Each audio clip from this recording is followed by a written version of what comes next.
so thrilled at that. Oh, yeah.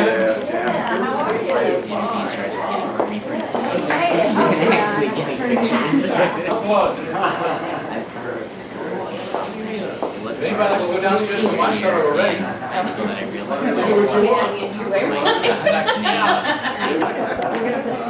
Yeah, I was thrilled at that. That'd be nice. My daughter organized an album for me of my life. ABC magazine. And did a great job.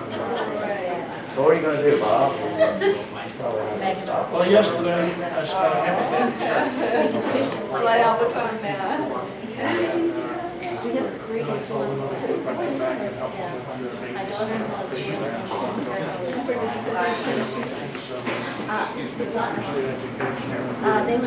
The lighting looks like. I was telling the fellow this the other day when I was buying bagels, New York bagels. I said, my son's coming back from New York.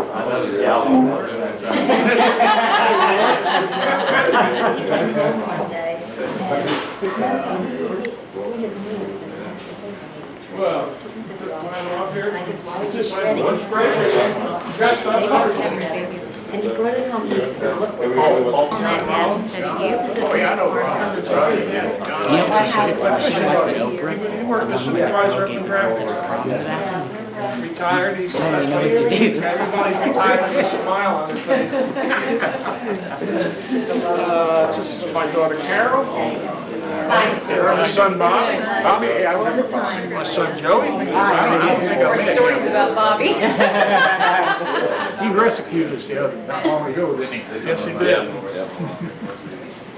We won't have to worry about that too much. Oh, I like your picture in there. It looks very nice. I did appreciate that. That's probably what he wanted to do. That's what I did. You're not far off. You have to think pretty good. See you. Sit back in that funny weather. Work on my fishing. Where are we doing Carolyn,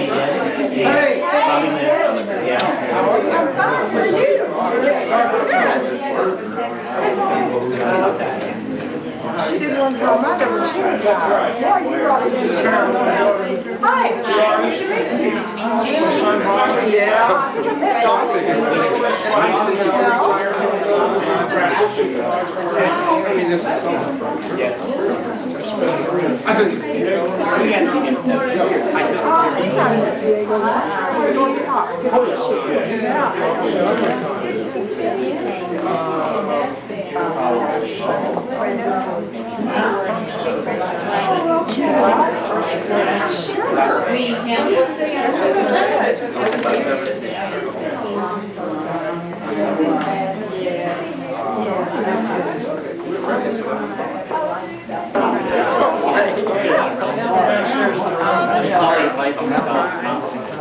Much more my taste. Where did you get that? Honey was driving back. Stopped. I got a wide family. Hit him before he has that. Wine, cocktail, or can I get you anything? Right now, I might switch over. Medicine. I'm going to have a Sprite because Oh, they're signing them. So when you order, I'll order. I would be up here Sunday. Wine, cocktail? So we just sit where we want to. I was amazed you guys I think I'll sit down here on the end. Okay. How about for a change? Worked because it was supposed to. Your first one, then we get She said, I haven't heard from her. She said, don't answer me. Never answer me. Ma'am, sign my name. I've enjoyed it. One was in nursing school, that's finished. One was, worked for a radio. Good for you. Oh, that'll be good. There you go. Very good. What? There you go. Very good. I like vegetarian too. I like What I wanna do today, where's my W.E.B. Griffin book? I just thought that would be a good idea. Just finished the new one. I just bought. Yeah. Secret. Yeah, 3, that's the third one. I've got everyone that I got every one of them. It's really Yeah, every one of them. Got an army book. Oh, it says has Marines in it. You're running out of gas. Yeah, about a week away. How bad do you really want that time? You all were late, right? Yeah. He was called me when we got back. Called a couple times. Yeah. He's on the go all the time. Debbie, how you feeling? Good fishing, buddy. I like to watch.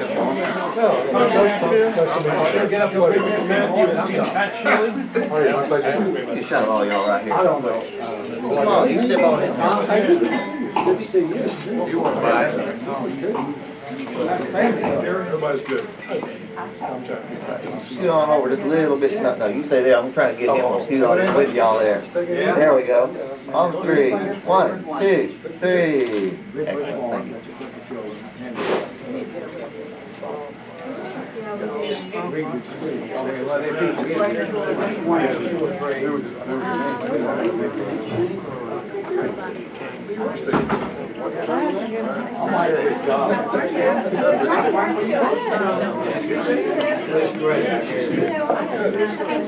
Okay, I've spoken to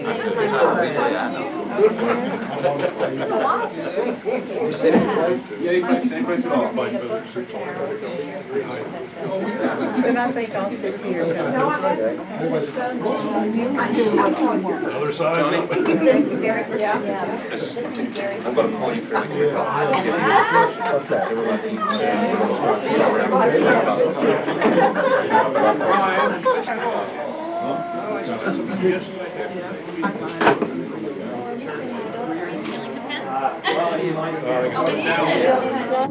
Did you have a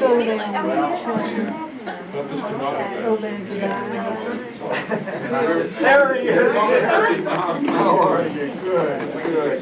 When was this decided? I'm just, every time I see it, it's a... We are 3 years. You come down? 3 years.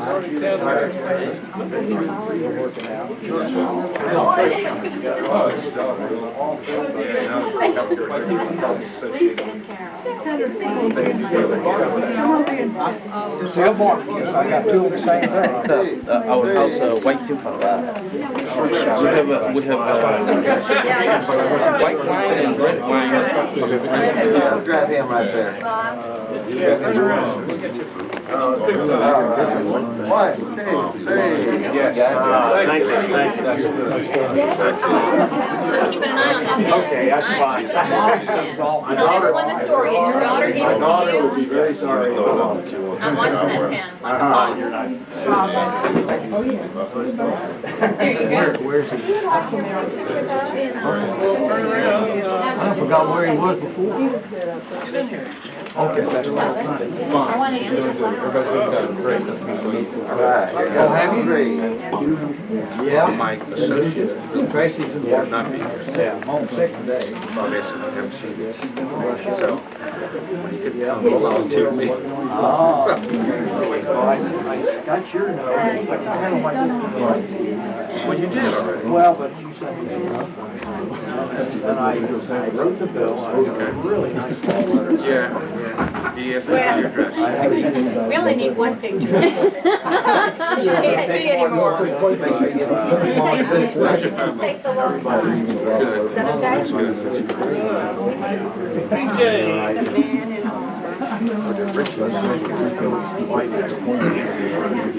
Just tell me. Oh, strange. Really strange.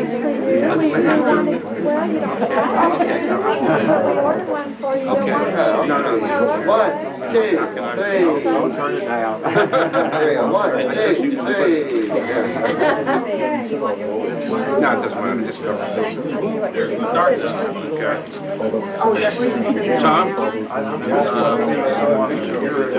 I'm Cindy Wyatt. There's a story behind It's been 3 years. Thank you. I've been here for a long time. Where's your way down? Did you ballet court? You've been keeping me. Excuse me. Hi, Tom. How are you? There you go. 1, 3.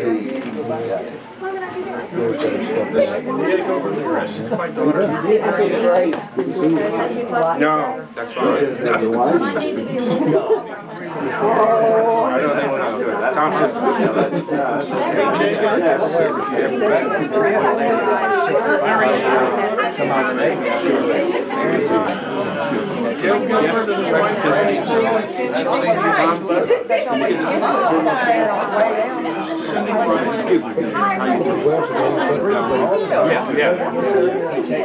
Don't wear.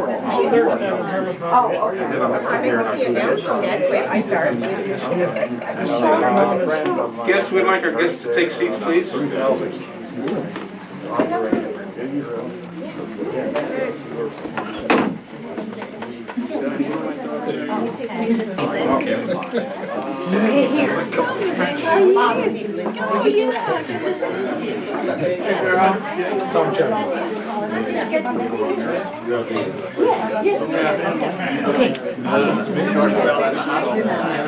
Charlie's gonna take your picture from us.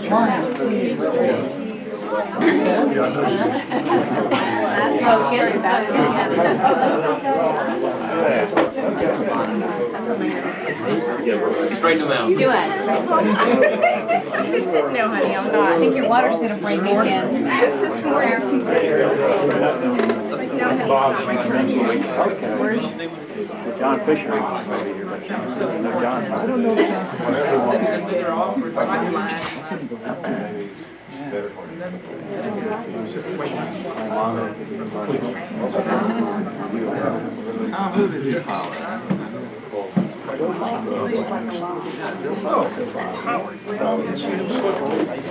I just want to say hi to everybody. And welcome to you. We're going to start the program off with Johnny Rollins, who's going to give the invocation. Just remain seated. May we pray. Blessed Heavenly Father, we come before you this evening. Thank you for the privilege of prayer. Come before thy throne of grace. And Lord, we want you to be with Bob and Janet, Lord God, and this years to come, and just bless them in a very special and wonderful way, Lord. And thank you for their lives, and thank you for their family, and bless them in a very special way.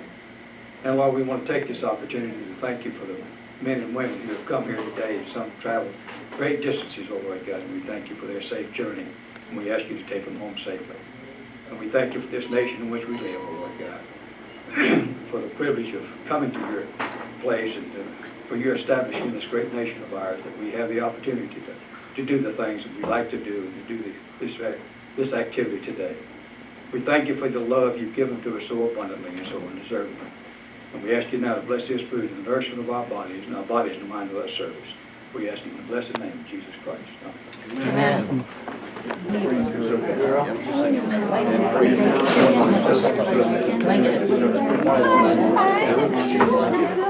Thank you. I went to the art.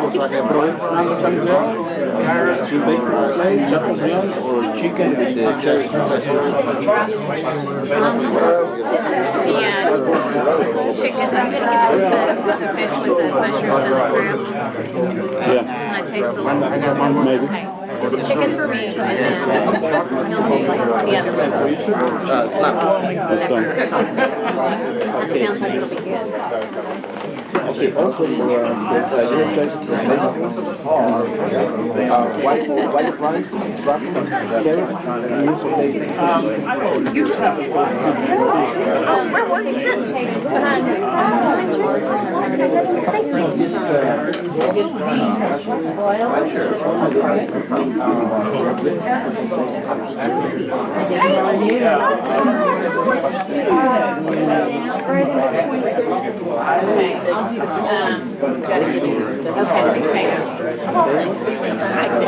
Potatoes, rice, or broccoli. Good, good. potato and broccoli. One more week. Potato and rice. Like a week with mom and dad, enjoying the lake. It's very nice. And then I come back and finish work, and then I come back to work. Okay. You excited about being back? That's more friendly. Chocolate mix. Here you go. 1, 2, 3. Very good. I don't want it. It is a bill. It's a very long year. Guess what? I finally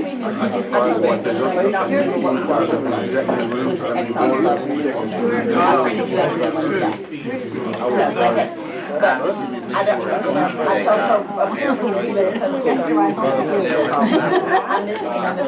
I told her, I missed the invitation credit card. I heard it from 3 months ago. From New Orleans. They just got so there's something. But there wasn't anything in that envelope that was, that you, did she tell you you owe American Express $195? We'll take a collection. Okay, never got it. No. But I remember the other thing was that phone program. I printed him off a new one. Is this always supposed to have been mailed? No, what was a white return address, and that's what I recreated today. We'll find it. Very good.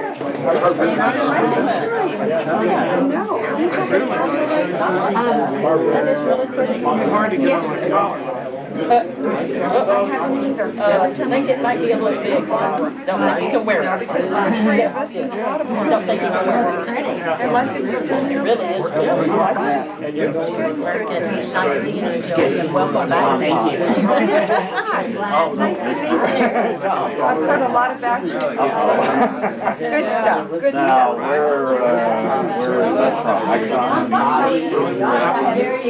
I was in security. And now I'm out and working in purchasing. I got a big money.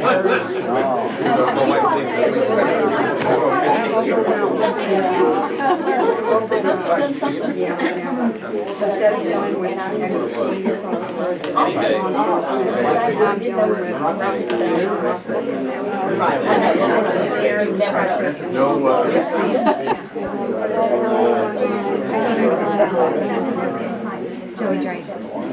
Second one I might be more interested in. How are you, Howard? Good. I'm enjoying the good life. Yeah, I retired 2 years ago, and had a year till I, well, after I retired, I really do. And I've been in this place, so I've met a lot of people, I've made a lot of new friends, and I have more friends there than I did where I lived for 22 years, because all my friends are still teaching, younger than I. And up there, there's a good mix. There's elderly retired, there's young retired like we are, and then there's, younger. And it's nice. We have to have fun sometimes. Joey keeps saying I have to decorate my house a little bit better before I invite company. Yeah. Since we just ordered the meal, and so we're going to do things a little bit differently. And since someone volunteered me to be the MC, I'm going to take advantage of that prerogative. First thing we're going to do is, well, let me just say good afternoon to you again and welcome. And for those of you who have not reached the milestone of retirement, we welcome Bob Quinn into our ranks, as well as his wife Janet, who is a recent retiree from the field of education. It's a special time because it marks the culmination of a major chapter in our lives and the beginning of a new chapter. And so everybody does not make it to this point. for one reason or another. And so we have reason to be thankful. Bob, there are people who have come here from the West Coast, the East Coast, and points in between to congratulate you. Others have expressed a desire to be here and could not, but some of those same individuals sent letters or acknowledgments which will be communicated later, or at least will appear in your book. We have several things we want to accomplish, and I guess that's one reason we're starting a little early. We all know who Bob Quinn is. He's the guy that invited us to this sumptuous free lunch. I mean, just take a look at that menu. So I don't think it will affect your stock. So we're going to start with introducing each other and letting the rest of us know who's who. We'll start with Bob's wife, Janet, and his family, and we can just go around the table and let us know who you are. Now his fishing partner. And these are my children that are surrounding me. This is my daughter, Carol. Hi. And this is our son, Joey. And this is our daughter, Mary Ann. Hi. And my son-in-law, Eddie, who's got his eye in the camera. Our son, Bobby, and his wife, Lisa. And Carol is due for a birth in June, and Lisa's due in 20 minutes. And we're not kidding about it. We have our fingers crossed that she makes it. They played a little joke on Bobby upstairs just a few minutes ago. And Bobby... It was a good joke. Lisa was in the bathroom. I said, Bobby, did you hear about the woman that gave birth in the bathroom? He goes, no. And Lisa didn't come out for one. He goes, go check on her. And I came out and I said, Bobby, come here. Her water broke and she doesn't know what to do. Come in here. He goes, you've got to be kidding. I said, no, she's in there. He walked in and we're like, ah! This is their first. Maybe their only one.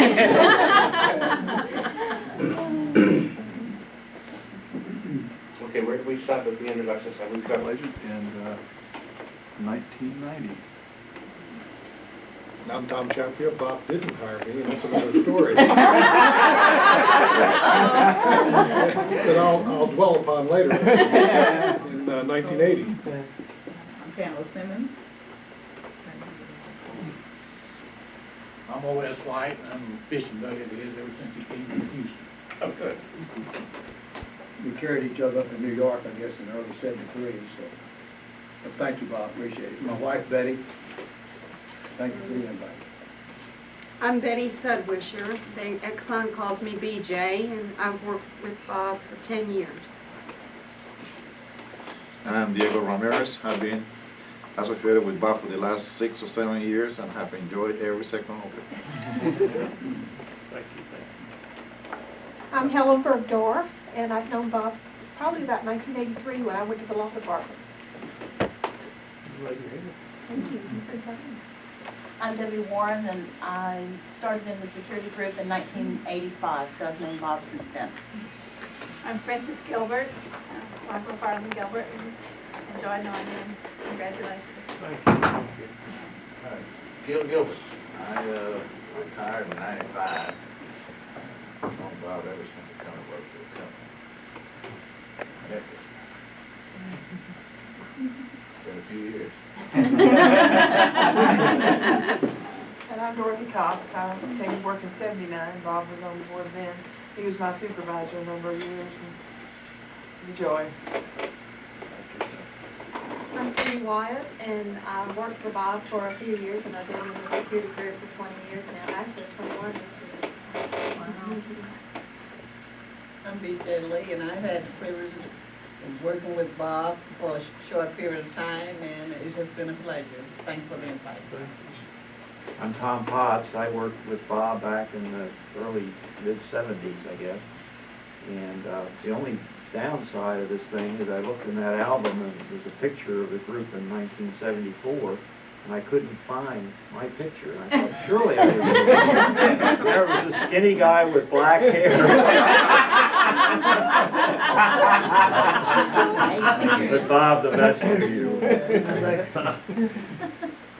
I'm Howard Lamont, and I've known Bob and Janet since, I guess, 1975 or 76 when we came to Memphis. And amazingly, we just haven't changed at all. No, we haven't. Well, there's two guys that read Okay, I'm Jerry Ross. I'm especially happy to see many of my former co-workers and friends, and to greet Bob and to greet all of you, and especially to greet the guest of honor as he retires from Exxon with over 25 years of service. Bob was my immediate supervisor for nearly 15 years, supervising me longer than anyone else in my entire working career. Were those 15 years good years? You bet. Damn right they were. During that time, we experienced a lot of successes, and fortunately only a few disappointments in the course of performing our role as headquarters law department special agents. For anyone here that is not familiar with that term, Exxon Security Group, formerly known as special agents, all have former law enforcement backgrounds. Bob came to Exxon USA in 1974 well qualified, having served with the Port Authority of New York, New Jersey Police, and as an investigator and a polygraph examiner with the New Jersey State Police. Bob began his career with Exxon USA in July 1974 as a law department special agent assigned to the Pelham, New York Regional Office, where he remained until January 1975.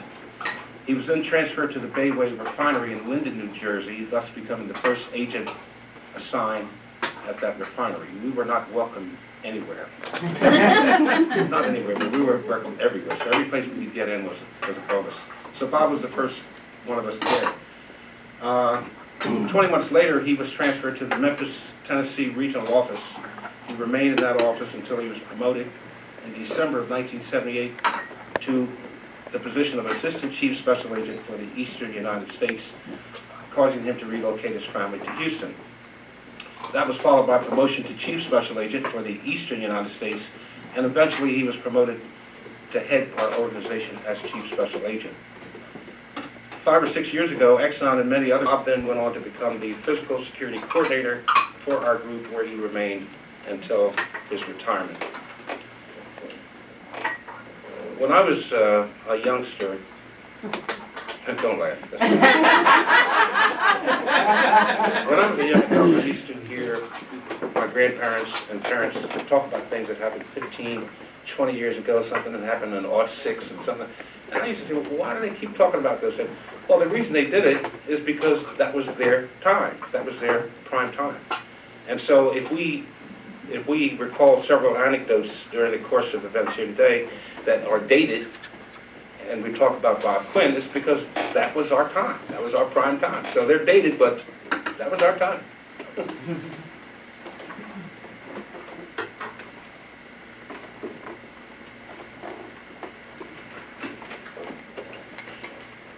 Early, which was for a very long time the largest single theft from Exxon USA.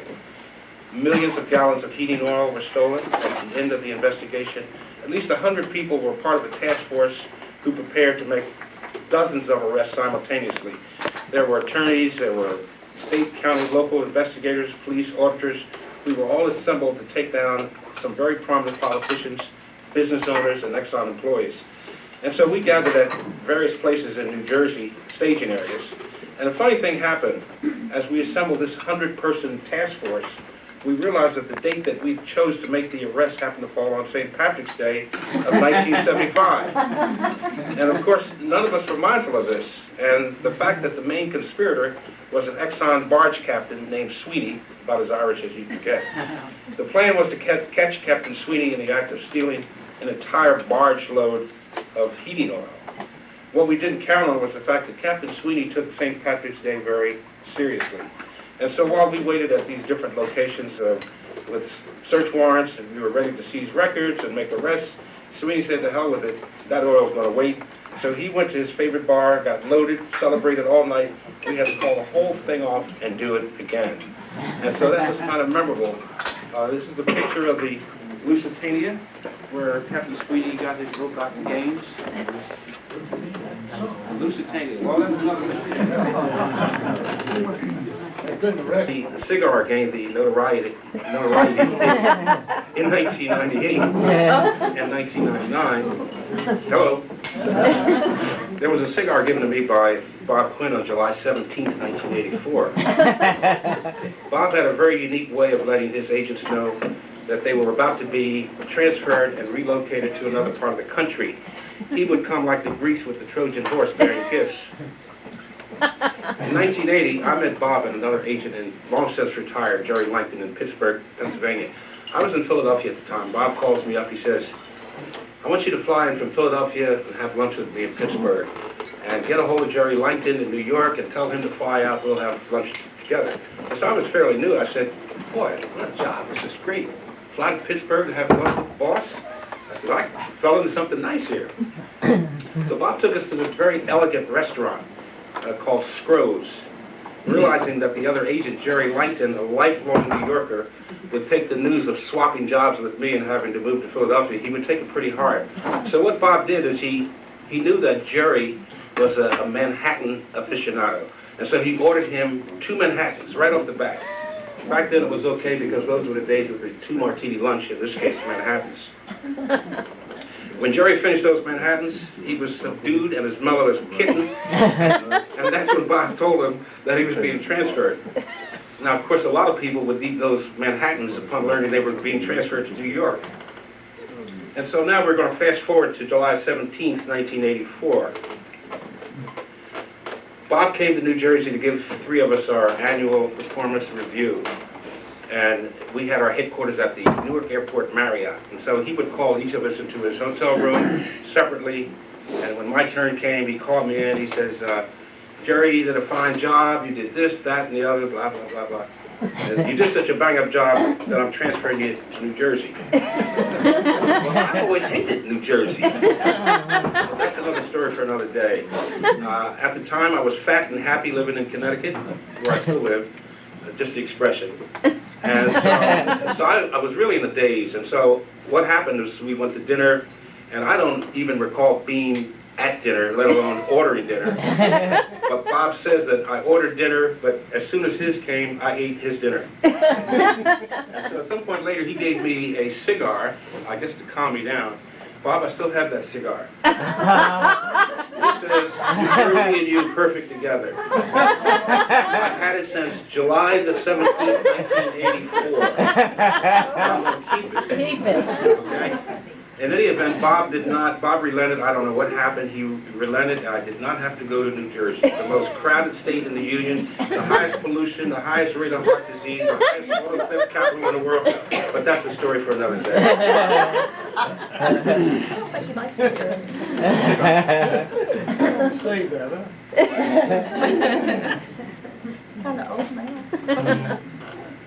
Before the meal comes, Bob, you're going to have to come up here for this. It won't take but a minute, but you're going to have to come front and center.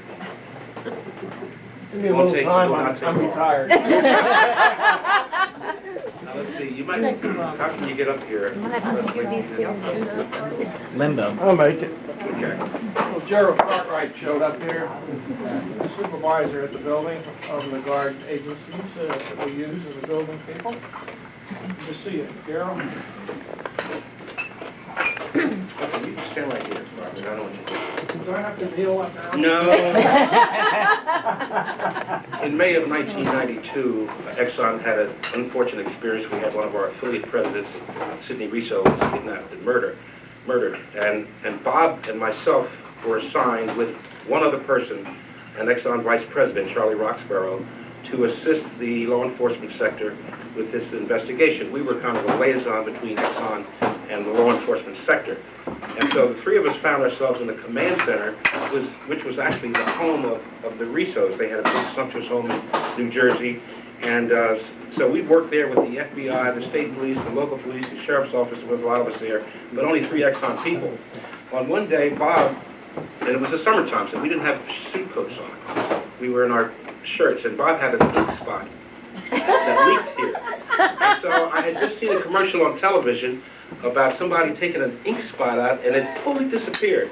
And so I said, boss, I can fix that. You just need to trust me. So I took him into the laundry room of the Grisos, and I said, give me the shirt. And so I got this cleaner out, and it started that small. And this is not the shirt. This is what he looked like.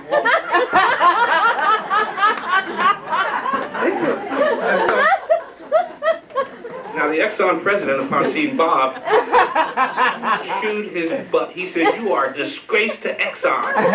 Why are you walking around like that?" And this is the only time my boss ever threatened me. The only thing he said to me is, "I don't care where you get it from, but you better get a shirt from me fast." So I picked up at the Kmart. I said, "Here's my car key. Go back to my hotel room. Okay. And get me a clean shirt." So I did that. You can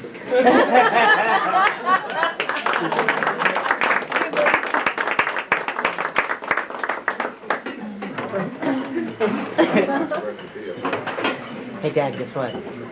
We have the rocks that you use to This will knock be out the brief. I skull think I windows. can squeeze it in.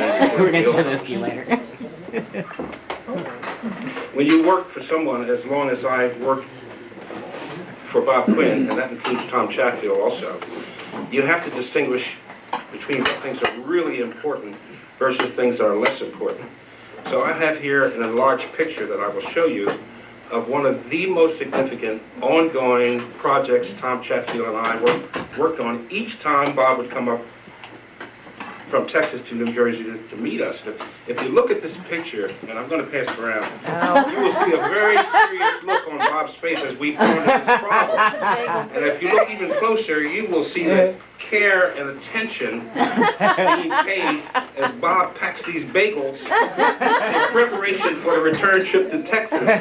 We would go through this every single time. Look at him, it's serious, right? And Jerry, my kids and I appreciated that. Well, he didn't get on the plane unless we made the Elmore Avenue bagel. All I knew were three things were in New Jersey: the refinery, the Marriott, and the bagel.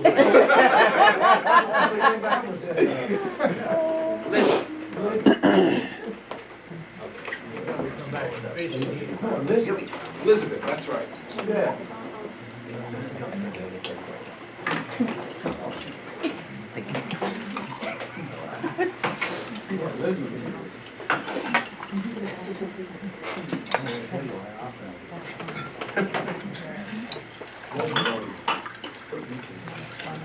Had a chance. She didn't say anything indifferent or bad. Nobody else had a chance.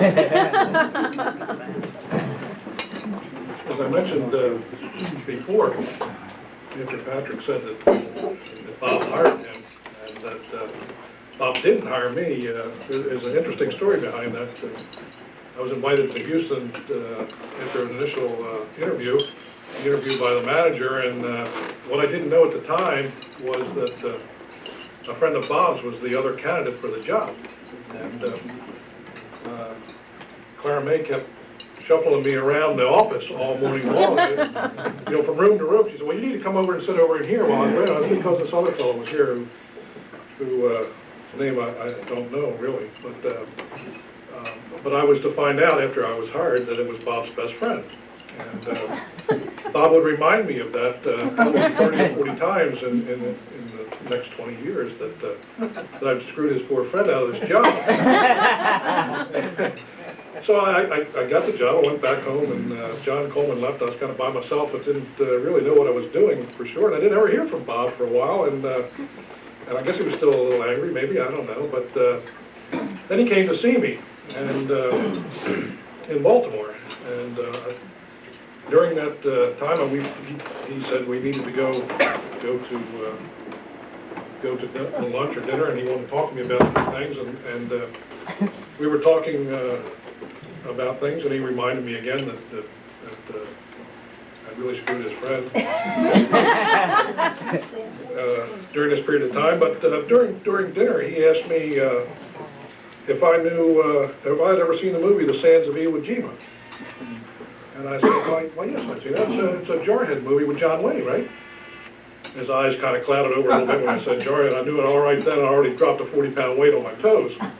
So he opened up his briefcase and he said to me, he said, that was a really good movie. He said, John Wayne's a hero in that movie. He said, you should remember that. He said, he was a Marine. So he gave me something to put on my wall, a picture of John Wayne in the So I said, okay. He said, you knew when a Marine Corps birthday is. And I had to admit my ignorance. I didn't know what the Marine Corps birthday was. That's 2 strikes now. He reminded me of what the Marine Corps birthday was. So then he says to me, do you know what the Marine Corps hymn is? I got a smile on my face. From the halls of Montezuma to the shores of Capri. I went through the first verse.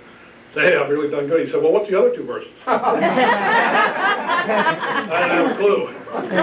So he reaches in his briefcase again and he pulls the Marine Corps hymn. He said, you need to hold on to this. He said, the next time I talk to you, you should go on.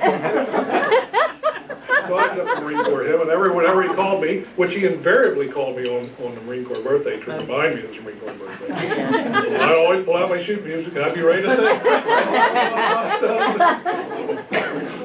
But to go back to what Jerry was saying that day that he got transferred, what Jerry doesn't tell you that during this dinner that we had and Bob didn't get his meal was that Jerry, usually a gentleman during all this stuff, didn't wait for the rest of us to eat. I mean, his mind was going 4,000 miles an hour, and I think one of the things was, 1, I was going to kill Bill Clinton, and 2, I can tell Connie that we're going to move over here to New Jersey. And so his meal came first, so he started eating. Nobody else had their meal, and by the time we brought all the rest of the meal, Jerry's half done. And they sit this thing down in front of Bob, and Bob, in his little way, says, this isn't mine. Where is mine? And he looks over at Jerry, and Jerry's got his meal, and it was downhill from there.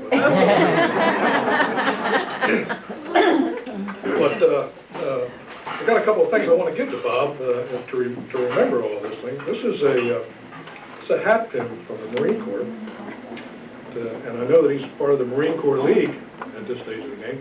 And this is circa 1898. Now, I'm not trying to intimate that there's any relationship between the age of this pin. I wouldn't do that, so I want you to have this. This is a hat pin, and it's the real thing from around 1898. Remember.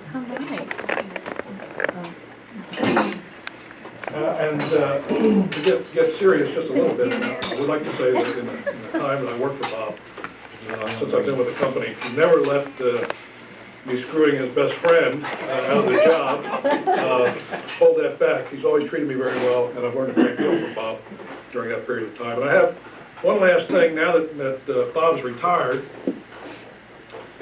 He can truly be a member of the Lazy Ass Ranch, and it's okay to do that. And that's pretty close to around here somewhere. Where is it? Leonard, Texas. You went over to Leonard, Texas? No. Never heard of Leonard, Texas. Well, the Lazy Ass Ranch is in Leonard, Texas. And I just want to say, Bob, I wish you the best in retirement, and thank you for everything that you've done for me, and I've enjoyed every minute of it, learned a great deal, and I've never regretted any of it since that time. Thanks, Tom. Great. You put these back on your wall instead of mine. Tom, have you memorized all the verses? You know he'll still call.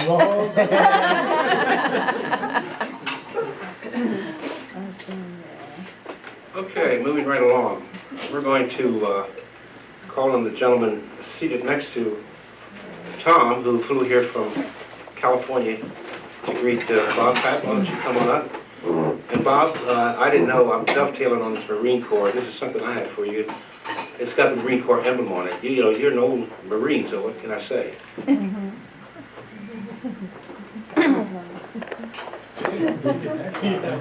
already said the blood. You're an honorary Marine. I first met Robert Quinn in Valdez, Alaska. I had talked to several other agents. I was chief of police in Valdez, Alaska, and retired, and went back to Oregon, and had gotten a call to but there might be some opportunities to come back to Valdez, that there was some things going on there that I might be interested in. So I went back to Valdez, and they were in the process of a little project there called the Exxon Valdez.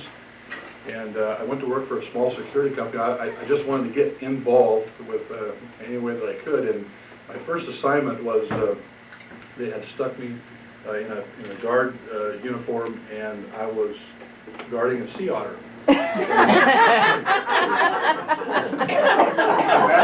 is a place where I was, before I was chief of police, I was Alaska State Trooper Post Commander of the area, and I was in the boat harbor with a boat slip with a net around it with a sea otter. And that was my duty, was to guard that for 12 hours a day. And then another guard would come and would relieve me. My first relief from that was to move up to the accounting center where people were lined up. There were like 200 people on this line for this accounting center that were getting checks from Exxon being reimbursed for immediate damages. And they needed some extra security up there. So I was very happy to be promoted from guarding the sea otter to move up to the accounting line. So I was up in the accounting line, and I noticed as I was walking up the accounting line, about people started leaving the line.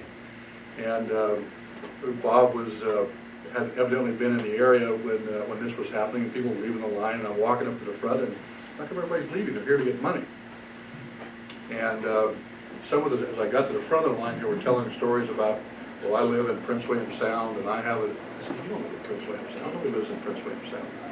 And that's why all these people were leaving. They realized that the former chief of police was coming back, and all the tales they were telling about getting these big checks from Exxon, that those stories weren't true. They didn't have these clam farms. Oysters.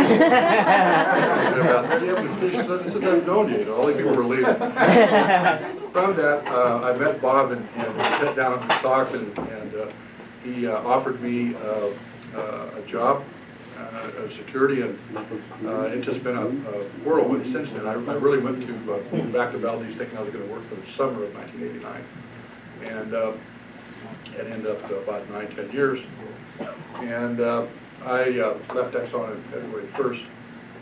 And like I said here, unlike Tom, though, I can tell you good stories about the Marine Corps, because once Bob found out that I was also in the Marine Corps, we got along very good after that. And I was also in law enforcement, so I can tell you about those things. But really, the reason I came down here, I talked to my son.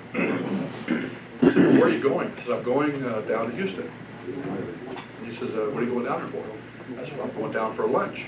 I'm all the way to Houston for a lunch. And I said, yep. And he says, boy, said, it must be a free lunch. And I said, well, that's a long way to go for a free lunch. And I said, well, this is for a very important person. And I said, actually, I'd go anywhere with this. I said, I've been waiting for it for a long time. And I encouraged Bob back. We had talked about it a couple times about him doing it. But I don't want to tell you any stories about the Marine Corps or law enforcement, because I think the important things are for Bob that are sitting on both sides of him. And if you really look at the battles that we fought, and you look at the things that we did in my short period of time, in the last 10 years, if we'd have won all those battles, and if we'd have won all of the suggestions about doing it the way we thought was the right way, you would notice that today, all those things would be gone. Because the merger would have come in, and it would have changed, and it would have been off in another different direction. So it kind of puts all those things in perspective. It certainly does for me. What I want to tell you about is when my son, he asked me if I was going down because of the Marine Corps. I said, no. I said, well, you're in law enforcement. No, that's not why I'm going down. He's the guy with the light. And I said, that's right. He's the guy with the light. Now, the story about the light is why I came here today for Bob. All these things that we'd shared and all these things that we'd done over the years, I couldn't figure out what was missing. Bob one day seemed to know what that was. I had lost God in my life. And this is something that you can get sunburned real easy with, and Bob sensed that. So we all have pretty good sized egos when it comes to working security and those kind of things. And rather than sunburn me with it, he just kind of held the light up so I could see him.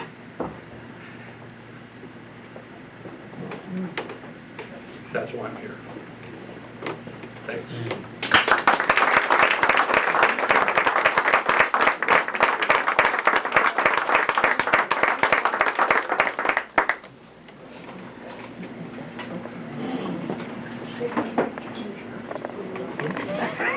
Bob, ever since he came to work here for Exxon, and I think he's been here about a year, we met each other and we started going fishing, bass fishing.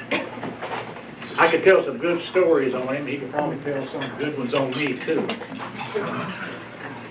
But one I gotta tell is really funny. We used to go up to Raven all the time and fish. We went up there, I think it was in November or December. And it was cold, the wind was blowing. I took all of it I could, so I sat down in the boat. Bob was up in the front running the trolling mower. I kept sitting there looking at him. I thought, I wonder how much longer he's going to put up with this crowd. I noticed he cast out there, he's winding in. I didn't say anything, I thought he kept sitting there. I thought, well, I know he's a Yankee. The Yankees can take so much cold, and then they're going to have to quit. I don't care if they're an Eskimo.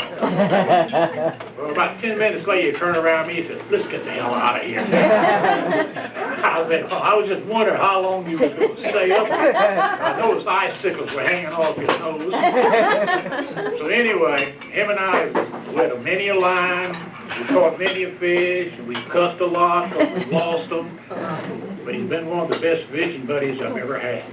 The only thing, Janet, honey, next time he goes fishing, tell him to check the damn boat and see if it's got gas in it.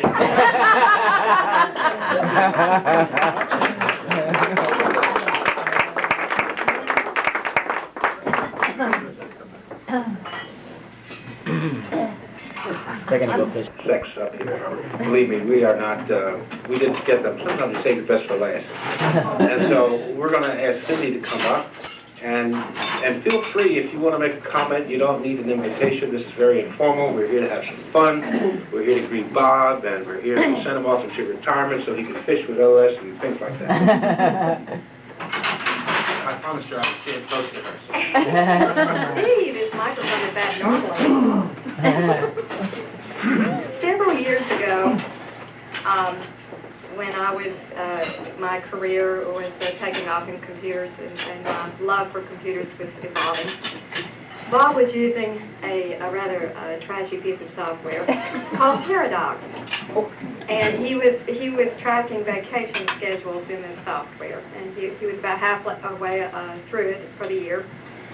And he had a little problem, so he called me in to help him, and I'm sure he's going to remember this. And I went in, and I was very eager to assist. And so, not knowing a thing about Paradox, I just knew that it wasn't a very good piece of software at the time. I went in, and I went bing, bing, bing, and I lost the whole thing. And I was kind of standing behind him, and I could see this color coming over his face, on top of his head, and it was like an eggplant shape. And he paused for a few seconds, and he said 3 words: get it back. And I did. But I did enjoy, through the years, helping Bob, as well as everyone else, with their software and hardware problems. And I just wanted to say that it was always a pleasure to help Bob. Thank you. This young lady, for some reason, thought that she would be nervous. And you were not nervous, I assure you. Thank you. One person who had every intention of being here but could not was our former security manager. Some of the missives and letters and cards that we have will be included in Bob's book, but I feel that because he was the security manager, we're going to read this very brief remembrance to Bob. It says, Bob, let me first apologize for not being able to attend the celebration of your long and productive career with Exxon Security. The procurement organization picked this week to train me in what procurement is all about. They recognize I know how to sell, but don't know how to buy. I truly wish I could be there today with all those who have gathered to honor you on this special day. This marks the beginning of a new adventure in your life, and I'm confident you are fully prepared to meet the challenges that lie before you. Those challenges should be less stressful than the ones in the recent past, but they will likely be more rewarding. I'm thinking of your participating in the development and growth of Megan. That will be an important job and one I know you're going to thoroughly enjoy. Bob, I'm truly happy that everything is working out for you. You've given the company the best you could, and now it's time to enjoy these things you've worked so hard for. And it's good you're leaving while you're still young and in good health. That way you don't have to be like General Douglas MacArthur, who, in his last speech to Congress, made the famous statement, and I quote, "Old soldiers never die, they just fade away," unquote. Well, you're not fading away. You're still young and vibrant and capable of enjoying those things which make you happy. Best of luck in all things. May God bless you, Janet, and the rest of the family. Signed, Fred Lowe.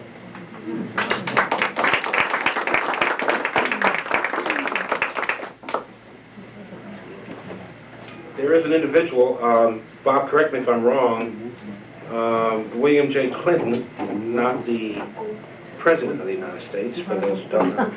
Am I correct? Did he hire you, or was he on board with the... Jerry Langton recommended me, and Okay. Tom Potts hired me. Okay. I did? Oh, I'm sorry.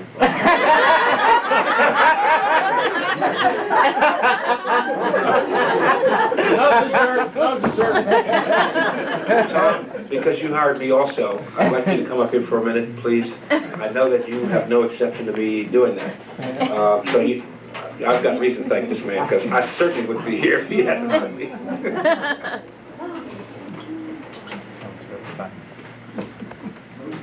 No speech. Tom does not need a speech, I assure you. This is unexpected for me, and I know it is for Bob and the rest of you, but I came into the security organization back in 1974, a total stranger to law enforcement and all the good things you do. And I was telling Janet earlier, it was the best 5 years of my life that I spent with that group, because people like Bob and Johnny and Gil and many others who taught me what it was like to be really good, to love other people, to work together. They introduced me to the law enforcement community around the United States. Wonderful people. I came in knowing nothing about this kind of work, and they taught me everything. And I'm just so grateful to have been part of the organization. And I'm grateful to Bob for inviting me. And yes, Bob, I do remember hiring you. That was probably the best thing I've done, along with hiring Jerry. Thank you. Great guys. Thank you. Thank you, Tom. And we're calling on people like that, you know, certainly they have no expectation they're going to be called, but we're certainly going to call on the Quinn family. And so whoever would like to comment. That's you. I see someone that has been designated. Sure. Why don't you come on up?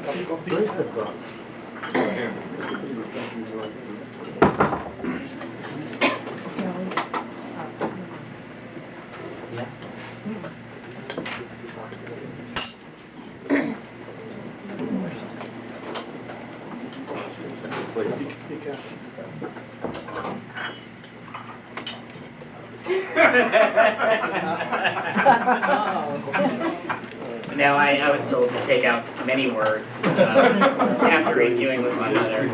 Some words couldn't even go in the book because that has, I guess, longer lasting value.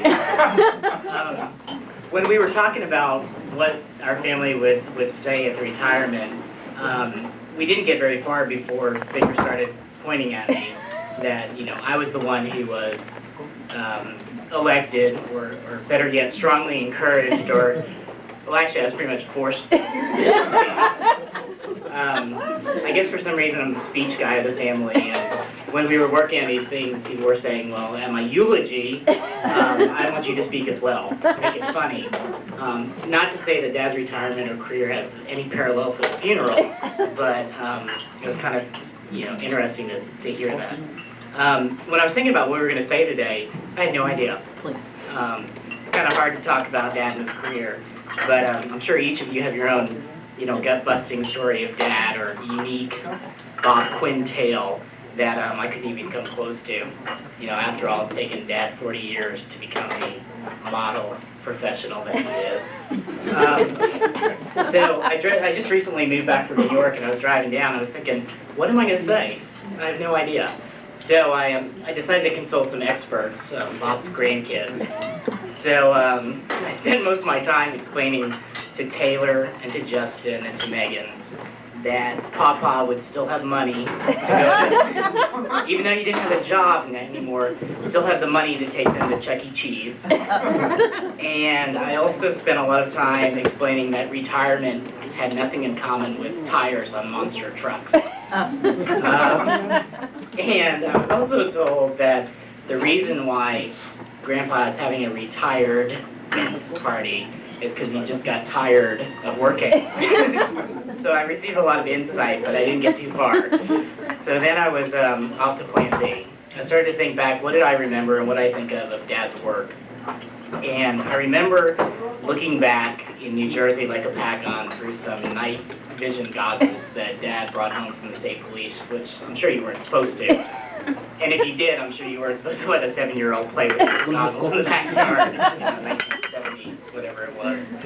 I also remember going down to the state police station a lot and playing in the cells in the jail and getting our fingerprints taken. I thought Dad was really cool because we got to wear his hat. And little did I know it was when Mom had just about had enough of us and we were about to be wiped off the face of the earth that Dad came to the rescue and took us down to the cell so we could play policeman, give Mom some of her sanity back. I also remember all of Dad's business trips when he would unload his suitcase of the bagels, the chocolate chip crumb cakes, and the full beer cans for our beer can collection. I spent a lot of my time traveling and working for my job, and I had no idea how he, tolerated that. And then I obviously realized the love that he had for us, those sacrifices, and I think maybe, if you had to do things over, I think you should probably encourage us to, collect Matchbox cars rather than 6 packs of beer when we're 12 years old. But we appreciated it. I also remember and I admire Dad's attempt for his perfect attendance record. Pretty amazing to go so long in a career. I haven't been working too long, but boy, those 6 days can make a 3-day weekend pretty nice. Dad going so long on his perfect attendance was something to be admired. And I also admire Dad wanting to teach us, especially all the new words we learned regarding it was pretty interesting determining, if those words were actually people he worked with, or if those were just bad words. And also, we learned a lot of words, when Dad found his newfound love for environmentalists during the Exxon Valdez ordeal. He was pretty vocal on that, and sitting through all the Exxon tapes about the good work that they did up there was something that was interesting, to say the least, during high school. But out of everything, I just think that's just so classic of Dad, was something that happened last fall. And I don't know if people have had the opportunity to look in the book yet, but on the T page, if I can find it, RF. T, here it is. If a picture can tell 1,000 words, a shredded tie can tell 1,000,000. Dad, do you just want to kind of fill everyone in on what this T page is with the tie that's shredded at the bottom here and how it happened? I will on my next retirement. I was leaning over shredding documents one day, and all of a sudden the damn machine stopped, and I said, it's full again, I have to empty it. Because it seems like every time I shred, I had to empty this damn bag. And I looked down and realized half my tie was gone. So I had to back it out, sneak out of the office downstairs and buy a tie. And I came home and threw it in the basket, and Janet saved it. He told me about it first. He told me what had happened, and then, proceeded to toss it in the trash can. And I thought, aha. For all the times you made us eat our vegetables for our own good, your 40 years of work has come down to a shredded tie. I did want to say a special thanks and appreciation to the Sister Carol, who is pretty much the Martha Stewart of the Quinn family, but don't visit her house quite yet, about putting together the ABC's retirement book for Dad. And there's a lot in here, and I was going to highlight some, but I think that there's one page that I really like and enjoy, and it's the page that Mom did for J for Janet. and just wanted to read. He's making you do it. Uh-oh. I think they can hear you from here. Okay, maybe some of you have read this, but it's the top 10 best things about being retired. Number 10, the alarm clock doesn't go off at 5 a.m. Number 9, no more Monday morning conference calls. Number 8, you really don't care about the traffic on Interstate 45, and of course 10 and 610 and all those are not in here, but. Number 7, the phone calls in the wee hours of the morning because someone's house alarm isn't working cease. Number 6, weekends are 7 days long. Number 5, you finally have time to do all the things you never had time for. Number 4, you can put things off until tomorrow. Number 3, you get to choose and make your own lunch.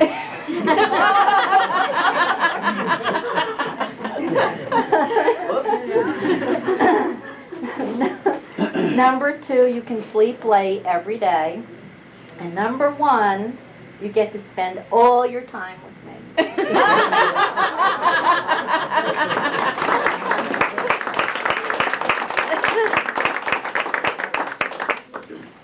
Do I need to read the bottom? No, that's... It's the beginning of War and Peace. And just lastly, on a serious note, Dad, to close, that your successes and achievements, both personal and professional, are to be applauded. Your hard work, dedication, expertise, and talent has undoubtedly added to the success of not only Exxon, but the Port Authority and the New Jersey State Police. You're a role model and an inspiration to all of us, and we thank God that we have you in our lives. We wish you the best of your time to be spent with fishing. Let me finish this. Fishing, family, your faith, and hours of fun at the lake, and hopefully not saying the F word as much. So once again, congratulations.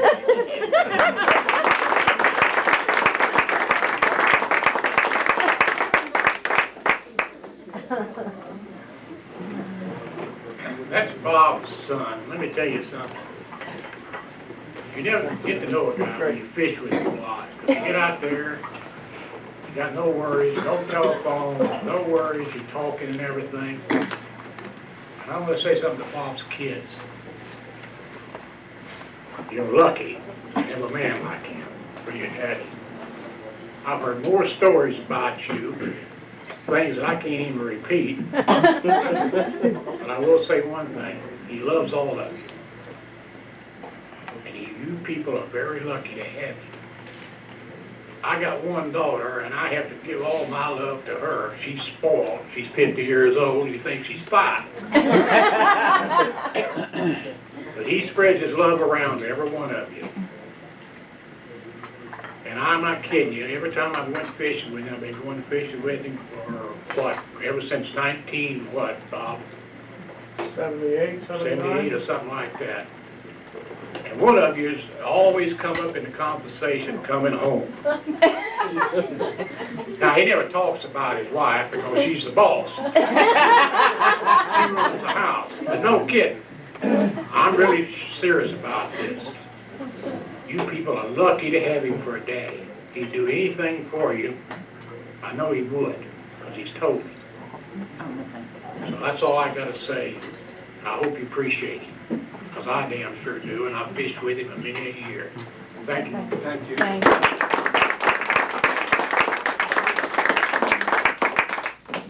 We thank you. We are getting to the point where we're going to ask our honoree to make some comments. However, I don't want to cut anyone out. If there's something, any remark that you want to make, please feel free to do so. I would just ask you to make it brief. There is a little bit of a time constraint for those that have to get back to work.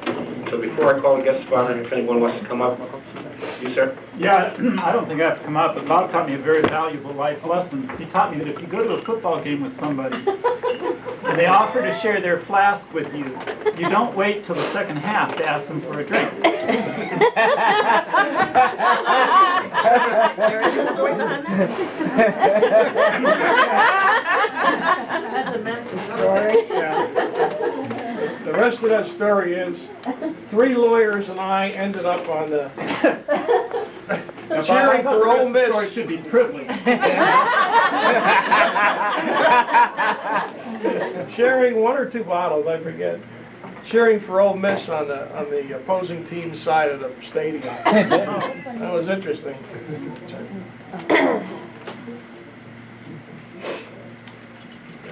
Is there anyone else that wishes to make a comment? If there's not, there's one final piece of business before we hear from Bob. I would be remiss if I did not mention Bill Clinton and Bob go back a long ways. If Bill wanted to be here, he could not. I'm going to get through this very quickly. It's a page and a half typed, but I can go kind of quick, but I think Bob would want to hear this. Letter to Bob Quinn. This will be included in his book, Memories. As I sit here in the Garden State of New Jersey looking out the window on a wonderful winter scene with the snow falling and the temperatures hovering in the 20-degree mark, I easily reminisce the past years, in particular, of my first meeting with you on a bitter cold night in January 1974.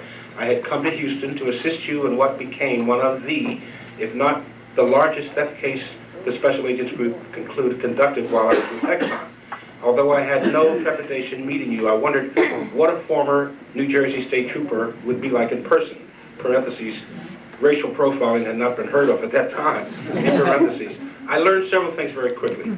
You had a keen intellect, a bloodhound's nose, a determined mind to continue when things got difficult, a persistence in the face of many problems, but most of all, I remember you as a man with an enormous appetite for Italian food, or, for that matter, food of any kind.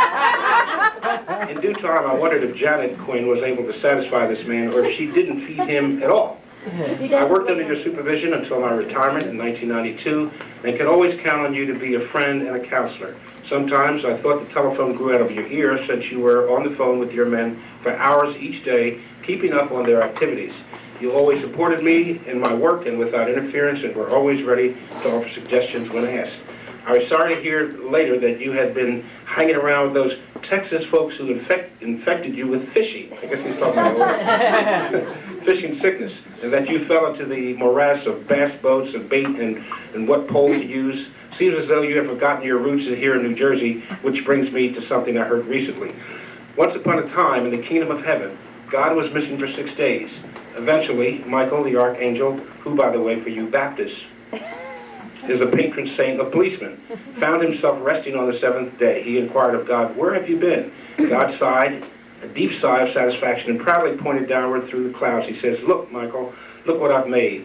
Archangel Michael looked puzzled and said, "What is it?" He said, "It's a planet," replied God, "and I put life on it, and I'm going to call it Earth, and it's going to be a place of balance." "Balance?" inquired Michael, still confused. God explained, pointing to different parts of Earth. He said, for example, Northern Europe will be a place of great opportunity and wealth, while Southern Europe is going to be poor. The Middle East over here will be a hot spot. Over there, said God, pointing, I have placed a continent of white people, and over there a continent of black people. God continued, pointing to the different countries. This one will be extremely hot and arid, while the other one will be very cold and covered with ice. Michael the Archangel, impressed with God's work, then pointed to a large landmass and said, "What is that one?" "Ah," God said, "that's New Jersey, the most glorious place on earth. There are beautiful lakes, rivers, streams, and an exquisite shoreline on that beautiful Atlantic Ocean. The people from New Jersey are going to be modest, intelligent, humorous, and they're going to be found traveling the world. They will be extremely sociable, hardworking, and high-achieving. They will be known throughout the world as diplomats and carriers of peace and understanding. I'm also going to give them a superhuman college football team which will be feared and admired all across the nation." Michael the Archangel gasped in wonder and admiration, but was puzzled. He said, "What about the balance?" God replied wisely, "Wait until you see the loudmouth bastards I'm putting next to them in a place called New York." Unfortunately, because of a conflict in my schedule, I could not be with you and the rest of those great men with whom we worked over the years. I wish you, Janet, and the family the best of health and happiness. You're going to enjoy your retirement years more than you imagine. And when the urge to return to the Garden State overwhelms you, please call and get together. God bless. Bill Clinton. Bob, come on up, please. Let's give our guest of honor a hand.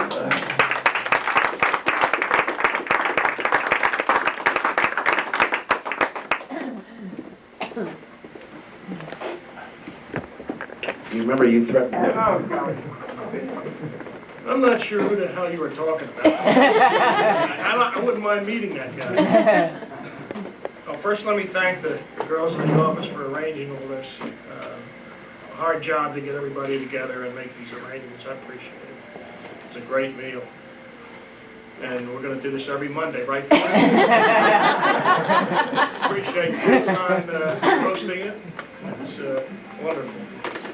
And thank you all for your personal comments. I have a lot of stories to tell you. I'll try to keep it short. But I'd like to read one of the letters sent to me by one of my brothers. We're a family of 6. This brother is 11 months younger than me. And he has it from the accompanying picture of when we were younger. And he's a great golfer. Congratulations on being the first one of us to fully retire. I share your excitement on this happy occasion, but for a reason that has probably escaped your memory since this photo was taken. At that time, you were 2.5 years old, and I was 1.5. We made a solemn pact that any day, whoever fully retired first would take care of the other one for the rest of his life. I remember it as though it was yesterday. Part of the pact also included that if either of us ever retired on a lake, there would always be a room for the other one, with a view of the lake and a private bath. I'm sure you remember that one. I also vaguely remember something about if one of us loved to play golf, the other brother would gladly caddy for him twice a week, and his wife would clean his clubs after she did his laundry. How lucky can Janet get? I'm sure Mom and Pop would be proud of you reaching retirement and taking care of your younger brother. Being that we were both headed for reform school, or worse, probably the truest statement there. I'm confident they would be more pleased with this outcome. I hope you have a happy, long, and healthful retirement, and keep everyone out of my room until I come out there.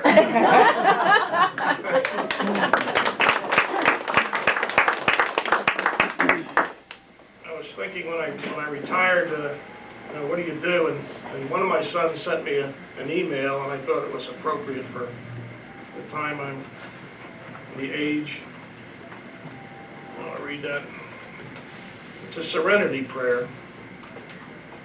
God grant me the senility to find the people I never liked anyway. The good fortune to run into the ones I do, and the eyesight to tell the difference. Now that I'm older, here's what I've discovered.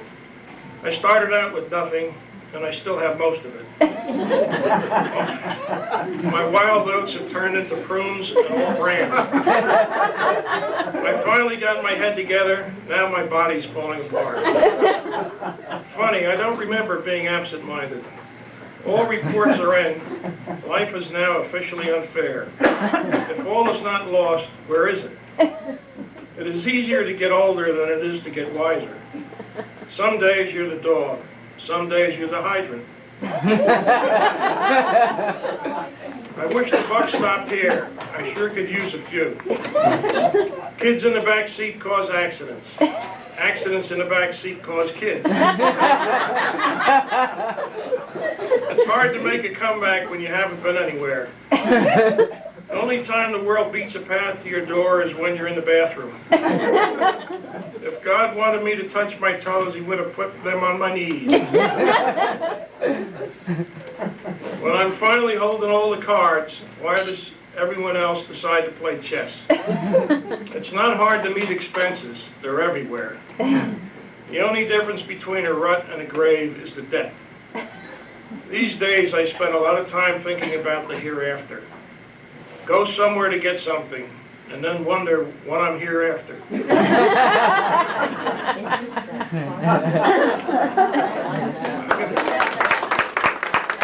have a few stories, and I'll try to be brief.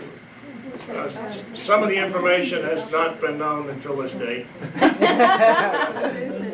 I want to thank Tom Potts for hiring me, and I also want to thank him for not firing me.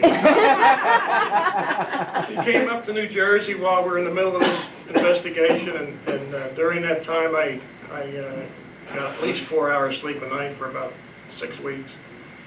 And at one of the meetings we had with the attorneys and the prosecutors, one of the attorneys was a little obnoxious for the company, and halfway through his discussion, he slammed his hand on a table and yelled out at me, "I thought I told you not to have them follow those trucks."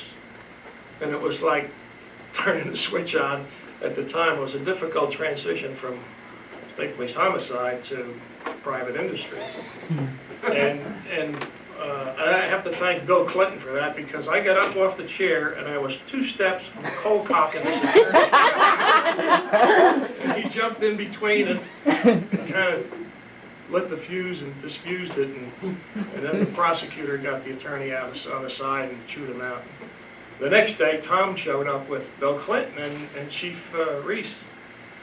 And Reese started to talk about this meeting, and I had forgotten about it and cooled down, and the more he talked about it, the more recollection came. And I blurted out some profanity. And I looked in the mirror, and Tom was like, and I said, gee, I should have said that. And what did I do? I repeated it. And I envisioned, he was going to say, just hand me the keys, park it up the side, we don't need you here. So I appreciate that. Let me get some stories of some good ones there.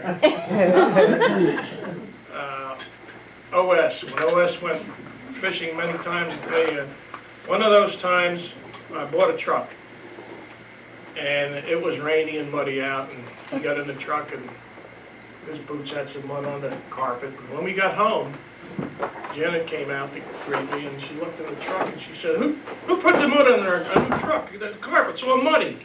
I said, well, I guess OS had some mud on his boots. Well, tell him next time you go fishing to wash his feet. And I told him next time. I took my shoes off before I got in the truck. Beat the hell out of him. Then there's a time when Johnny Rollins came up to New York to help Jerry Langton and I on an investigation. I should have known then. It was kind of a premonition. John drove a camper, a big camper through the city, was a surveillance vehicle. And he would just fly through, and these New York drivers, known for their recklessness and abandon, were fleeing from John. I was amazed. I said, look at it. We're so close, the paint must come off the cars. And he was oblivious, just driving. And after coming down to Houston and driving into traffic, I know why. What else? Tom Sheffield. Be nice. Just the time we came to visit you, we were just hired, and we came up to visit you with the security manager. And went out to dinner, and Tom was going to take us to a nice place. He said it's about 15, 20 minutes. We started driving. Got to be 3 hours, half hour, 40 minutes. I said, Tom, are we still in Maryland? Almost to Pennsylvania. We'll be there shortly. He missed a turn, and he kept going, so I nicknamed him Pathfinder for a while. Which reminds me of a story when Tom came up to visit us in New Jersey, and Jerry was driving. And he wasn't familiar with New Jersey, and Tom said, well, where are we going, Jerry? And he said, we're going to the Marriott Hotel, which is right across the highway from the airport. We get in the car, and he started driving. I see Tom turning around and watching the hotel. He kept going, and I looked in the mirror, and Jerry was like, and I said, I don't think they're following us anymore, Jerry. We're